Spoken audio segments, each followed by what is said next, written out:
Welcome to Penrose Learning, where we make understanding easy. You open Canva and start a design sized for your final image. You upload a CSV or paste a simple table directly into charts. Make the first column your x-axis labels and following columns numeric series so Canva maps them correctly.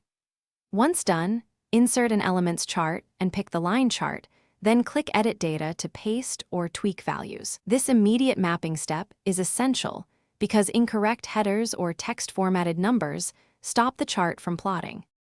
You now refine how the line graph communicates. Select each series to assign distinct colors and consistent palette. This helps viewers track trends quickly.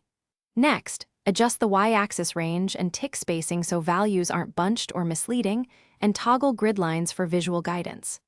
Once done, modify point markers, line smoothing, and stroke width to emphasize key trends or intersections. Make sure to edit the legend and axis labels so the why and what of each line are crystal clear. You finish by polishing labels, adding a concise title and axis descriptions, and placing annotations where needed to explain peaks or drops. Once positioned, group and align elements, lock them, and check at different sizes to confirm legibility. Then export as PNG, PDF, or SVG depending on use.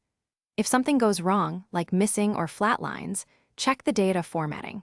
Convert cells to numbers, remove commas or percent symbols, and ensure headers are in the top row so Canva parses series correctly.